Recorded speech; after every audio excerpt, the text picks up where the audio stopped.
ચમચમ પણ મળે છે, ગુલાબજાંબુ પણ મળે છે, લાડવા પણ મળે છે. એટલે છોકરાઓ જમે છે. આપણે કે ને કે પોપટ ભૂખ્યો નથી ને પોપટ તરસ્યો નથી. તમારા છોકરા મસ્ત રીતના જતું મળે છે. હવે બીજું ભારત જ થઈ ગયું છે. ફેસ્ટિવલો પણ બહુ સરસ રીતે ને મમ્મીઓની યાદ એ લોકોને આવે બી નહીં, પણ મમ્મી ત્યાં બેઠી બેઠી રડતી હોય કે મારા છોકરા ખાતા હશે કે નહીં. છોકરા સ્પ્રિંગ રોલ્સ ખાતા હોય, લાડવા બી ખાતા હોય, મજા બી કરતા હોય ને, તો મમ્મીઓની કોઈ ટકટક જ ના લાગે. એમાં કે ખાધું કે ના ખાધું, બેઠો કે ના બેઠો, ક્યારે આવ્યો, કાંઈ નહીં, શાંતિ છે છોકરાઓને બહારના દેશમાં.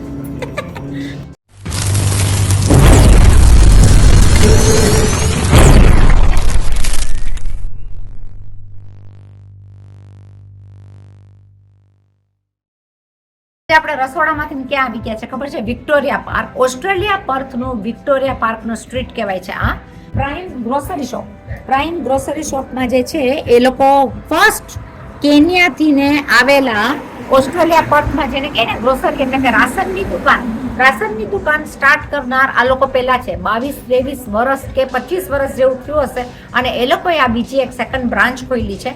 તો ખાસ તમને અહીંયા આગળ બતાવવા માટે વિડીયો શૂટ શેની માટે કરીએ છીએ કે તમારા લવ્ડ વન્સ જે અહીંયા હોય એ લોકોની માટેની તમને ખબર પડે. તમે જો બહારના દેશમાંથી આવતા હોય, લાઈક ભારતમાંથી આવતા હોય કે યુકેમાંથી કે યુએસએમાંથી, તો અહીંયા શું લાવવું, કસ્ટમ શું ફેંકી દે છે, બહુ જાણકારીની વસ્તુ છે. એના માટે આ ખાસ વિડીયો ઉતારવાનું કહ્યું છે કે કસ્ટમ વાળા સ્વીટ્સની વસ્તુ બધી ફેંકી દે છે. જીરું છે, વરિયાળી છે, ઉપવાસ છે, અને આપણે ઘણી વાર કહીએ ને કાંડા માથે બેડું, ઘણી વાર કોઈ વસ્તુ નીકળી ગઈ ને કોઈ વસ્તુ ના નીકળે, પણ સીડ્સ માટે તો લોકોએ સ્ટ્રિક્ટલી લખેલું છે કે લોકો નથી જવા દેતા. તો આ જે દુકાન છે એ 25 વર્ષ જૂની છે. તમને બધું જ અહીંયા મળી જાય. આપણા જ માણસો છે, કેન્યાથી ને છે, જે સ્ટાર્ટર હતા. આપણે જઈએ છીએ અંદર અને જોઈએ છે ગ્રોસરીમાં અહીંયા આગળ શું શું મળે છે ઓસ્ટ્રેલિયામાં, જેથી કરીને તમે ભારતમાંથી પણ તમારા લવ્ડ વન્સ પાસે આવતા હોય ને તો આટલી બધી વસ્તુઓ લઈને ના આવો. તમને જે જરૂરત હોય ને એટલી જ લાવો. કમ્પેરિઝન ટુ ભારતનો ભાવ અને ઓસ્ટ્રેલિયાના ભાવની કમ્પેરિઝનમાં સેમ જ થાય છે. જરા તારા ફરક થાય, પણ આ બહુ ઇમ્પોર્ટન્ટ વિડીયો છે.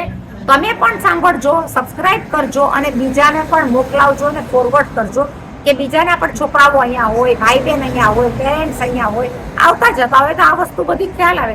તમને ખબર હોય તો બીજાને પણ જાણકારી આપજો. ચાલો આપણે જઈએ અંદર અને અંદર જઈને જોઈએ ગ્રોસરીમાં શું મળે છે. ફટાફટ બધું આપણે કવર કરશું. જઈએ આપણે અંદર. ચાલો આપણે અંદર જઈને જોઈએ દુકાનની અંદર શું શું છે. એન્ટ્રન્સ તો બહુ જ ફાઇન છે, દુકાન તો બહુ જ મોટી છે.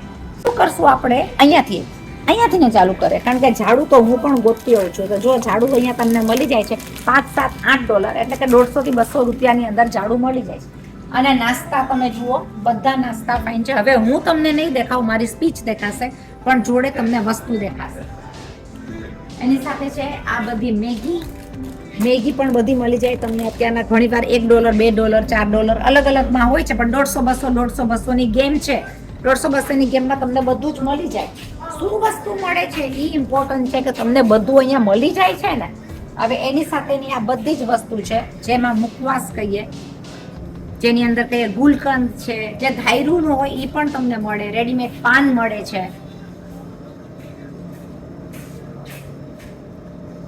આપણે ક્યાં આવી ગયા? ખાવાના સેક્શનમાં આવી ગયા. ખાવાનું ન પણ આપણે બનાવેલું હોય ને, મમ્મીઓને બહુ વ્યાધિ થતી હોય, મારા છોકરા ત્યાં છે, ખાતા હશે કે નહીં ખાતા હોય, તો $2 એટલે કે $100 100 રૂપિયામાં, 150 રૂપિયામાં તમને આ બધા નાસ્તા બહુ મસ્ત મળી જાય.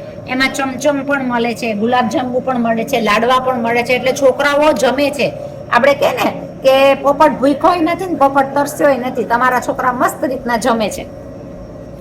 જો ઠંડામાં મસ્ત મજાનું દેશી દહીં, યોગર્ટ, એટલે દહીં પણ મળે છે, પનીર પણ મળે છે. આ વસ્તુ બહુ જરૂરી છે. ઘણીવાર ઇન્ડિયામાં હોય તો એમ થાય કે મારા છોકરાઓને દહીં નહીં મળતું હોય, પણ દહીં મળે છે, બધું મળે છે. હવે બીજું ભારત જ થઈ ગયું છે. ફેસ્ટિવલો પણ બહુ સરસ રીતના થાય છે. અથાણામાં જુઓ, અથાણા તમને બહુ સરસ $100 રૂપિયામાં અથાણા મળી જાય. ગોળકેરી છે, છુંદો છે, બધું મળે છે. જો આ વિડીયો જોતા હોય ને તો ભારતથી નહીં આવતા હો તો અથાણા કંઈ લાવવાના નહીં. માથામાં નાખવાનું તેલ મળે છે, કોકોનટ શેમ્પુ મળે છે, ભારત દેશનું બધું જ મળે છે. એટલે તમારા માથામાં પણ તેલ નાખવાનું હોય તો લાવવાનું નહીં. સમોસા છે ને, મમ્મીઓની યાદ એ લોકોને આવે બી નહીં, પણ મમ્મી ત્યાં બેઠી બેઠી રડતી હોય કે મારા છોકરા ખાતા હશે કે નહીં. છોકરા સ્પ્રિંગ રોલ્સ ખાતા હોય, સમોસા બી ખાતા હોય, લાડવા બી ખાતા હોય, મજા બી કરતા હોય અને જલસો. સાચું કહું, સાચું કહું ને તો મમ્મીઓની કોઈ ટકટક જ ના લાગે. એમાં કે ખાધું કે ના ખાધું, બેઠો કે ના બેઠો, ક્યારે આવ્યો, કાંઈ નહીં, શાંતિ છે છોકરાઓને બહારના દેશમાં. આ બધા પરાઠા છે ને નાન છે. ફ્રોઝન શાક બહુ જ સરસ મળે છે. કે અહીંયા શાકની કમી છે. શાકની કમીમાં ફ્રેશ શાક તમને એક બે મળે ઈ મળે, બાકી બધું ફ્રોઝન જ મળે. પણ ફ્રોઝનમાં એટલું બધું ફાઇન મળે છે ને, તો જો ટિંડોરા આપણે ખોલીને જોવાની જરૂર નથી. સ્પિનેચ છે, ટિંડોરા છે, કારેલા છે, મરચા છે. પહેલા અહીંયા આગળ મરચા નહોતા મળતા. આજથી 10 વર્ષ પહેલા હું મારા છોકરાઓ પાસે આવી ને તો એક મરચા ને એક ધાણા માટે એમ થતું આટલું મોંઘું, તો હું પોતે એક ધાણા વાપરતી. અને મરચામાં પણ બહુ પ્રોબ્લેમ, મરચા તમને મળે જ નહીં. એમ થાય કે તીખું શું નાખવું કે કંઈક થાય. વાસણ ખાસ લઈને આવવાના, એમાં ચીપિયો છે, જારો છે, વેલણ છે. વેલણ આવવા નથી દેતા, પણ અંદરથી ઘૂસી ગયું ને આવી ગયું તો આવી ગયું. કારણ કે આપણને જે ફાવતું હોય ને એ જ ફાવતું હોય. સ્પેશિયલી એમાં આપણે બધાને એક તો કાપવાનું ચાકુ એટલે કીસું, અને વેલણ અને ચીપિયો અને જારો, એ વસ્તુ બહુ ઇમ્પોર્ટન્ટ હોય. કારણ કે એના વગર આપણને બધું કંઈ ફાવે નહીં. અને ઢોકળા મુઠિયા કંઈ કરતા હોય તો એકાદ થાળી લઈ આવવાની ઉતારવા માટે. બાકી જો શાક બધા સરસ મળે છે ફ્રોઝનની રેસીપી જોવા માટે મારા વિડીયોમાં ખાસ જજો. જો તમે ઓસ્ટ્રેલિયામાં પગ મૂકવાના હોય, બધા ફ્રોઝન શાકની recipe life in Australia with Bina મોદીમાં છે, તો સબસ્ક્રાઇબ ખાસ કરજો. પણ સૂકા મરચા મળી જાય છે અને ધાણા જીરું મળે છે. અને કાશ્મીરી મરચું કદાચ મળે ને તેમાં એટલો કલર નથી હોતો. આપણા લોકો કાશ્મીરી જ કે, પણ કલર વગરની કાશ્મીરી હોય છે. પણ તો ચાલે, હવે કાંઈ ના મામા કરતા કાણા મામા શું ખરાબ. એટલે એવું છે. ધાણા જીરું મળી જાય છે, હળદર મળી જાય છે, એ બધું જ મળી જાય છે. તો આ બધી વસ્તુ તો તમને મળી જાય અહીંયા. એટલે તમારે અહીંયા આવીને કંઈ ગોળકેરી કરવી હોય કે કંઈ બધું બનાવવું હોય તો તમે બધું બનાવી શકો, નાસ્તા બનાવી શકો. આ જ વસ્તુ 20, 22, 25 વર્ષ પહેલા જ્યારે આ લોકોએ દુકાન કરી ત્યારે કાંઈ નહોતું મળતું. ત્યારે અહીંયાના માણસો બધા એમ કહે છે કે ઘઉંનો લોટ પણ નહોતો મળતો. બટેટા સિવાયની કંઈ પણ જરા તરા કોઈ વસ્તુ એ 1-2 કલાકના ગામના છેડે તમારે લેવા જવું પડતું. હવે બધું ઓસ્ટ્રેલિયામાં મળે છે. સ્પેશિયલી પ્રાઇમમાં તમને બધું જ મળી જશે. ભારત દેશના બધાને મમરાનું વધારે હોય થોડું ભેળ બનાવવા માટે. તો આ તમને $3-4 બધા મમરા ને એવું બધું મળી જાય. અહીંયા શું ખરાબ, તો અહીંયા મળી જાય તો થઈ જાય. એમાં ભેળ બને, સેવ મમરા બને, બધું બને. અથાણાની તો આખી મોટી રેન્જ છે. એટલે અથાણા તો બહુ મસ્ત મળે છે. જો કેરીનું અથાણું, ગોળ કેરીનું અથાણું, છુંદાનું અથાણું, બધા અથાણા મળે છે. એ હલ્દીરામ વાળા અને બધાને ગોડ બ્લેસ. એમાં પ્રાઇમના પોતાના લેબલ છે, એટલે તમને બધું પ્રાઇમમાં મળી જાય. શેઝવાન સોસ અને સોસીસ, ચાઇનીઝ બનાવવાના શોખીન અને ખાવાના શોખીન હોવા જોઈએ તો તમને મસ્ત મજાનું ચાઇનીઝની બધી વસ્તુ મળી જાય છે. વાસણમાં જો આ પ્રમાણે જો આ વસ્તુ અહીંયા મળે છે, અવેલેબલ હોય. પ્રેશર કુકર ને એવું બધું ઇમ્પોર્ટન્ટ છે. પ્રેશર કુકર ને એવું તમે લઈ આવો તો એ ઠીક છે, બાકી અહીંયા મળી જાય છે 50, 80, 60, 70 સિમિલર ભાવ સુધીમાં જ મળી જાય છે. ગોતવું પડે. આ જો પેન કેટલી ફાઇન છે, લાકડાવાળી પેન છે. એટલે બધી એ તમને 1500-2000 રૂપિયામાં મળી જાય. નોન સ્ટિક છે, તવી છે. આ તવી એ સરસ છે, રોટલીની તવીઓને કરવી હોય ને, નોન સ્ટિક એ સરસ છે ઢોસા માટે. એટલે એ બધું છે. પ્લસ આ જુઓ છે ને, હવે તો આ આવી ગયું છે. એટલે રોટલા કરવા માટે પહેલા નતું મળતું. આ બધું સરસ મજાનું છે. પ્રેશર કુકર જો આવ્યા, પ્રેશર કુકર સિમિલર ભાવ છે. $100 એટલે 3-4 હજારનું તો ત્યાં મળે છે. 3-4 હજારમાં પ્રેશર કુકર પ્રાઇમમાં અવેલેબલ છે. તમે આવો ત્યારે છોકરાઓને કહેજો ડબ્બા લઈ આવે. ડબ્બા ખાસ જોઈએ, કારણ કે તમે લોકો બધા પેરેન્ટ્સ આવો તો નાસ્તા તો બનાવો. અને વેલણ માટે સેમ વેલણ તમને ન જોતું હોય ને તમને બીજું વેલણ ચાલે તો મસ્ત વેલણ આવ્યા છે. પાટલો છે, વેલણ છે. આ મજાના સરસ મસાલિયાના ડબ્બા આવ્યા છે. જુઓ મસાલિયાના ડબ્બા એ કેવા સરસ છે.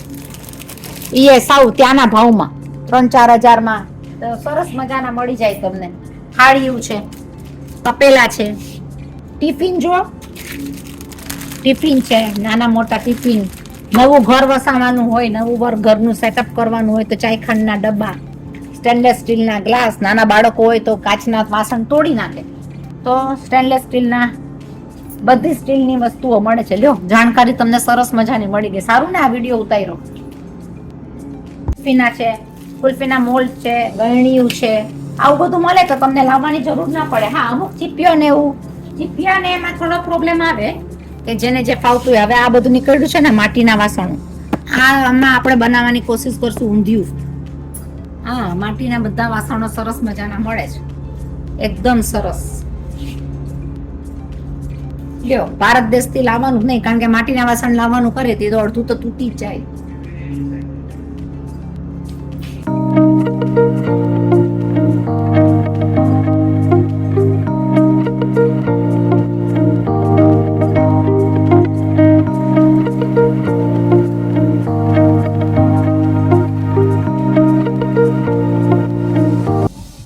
આની સાથે આપણું જો ચેનલ પણ લગાડાઈ ગયું, લાઈફ ઇન ઓસ્ટ્રેલિયા વિથ બીના મોદી, અને આપણે બધું અહીંયા આગળ તમને બતાડી દીધું શું હતું, કેવી રીતના હતું. આ ખાસ વિડીયો શેર કરજો, સબસ્ક્રાઇબ કરજો, બીજા બધાને મોકલાવજો, જાણકારી માટેનો છે. અને આપણે મળ્યા પાછા નવી નવી રેસીપી, નવી નવી વસ્તુઓ સાથે જલ્દીથી. ત્યાં સુધી stay safe and bye bye.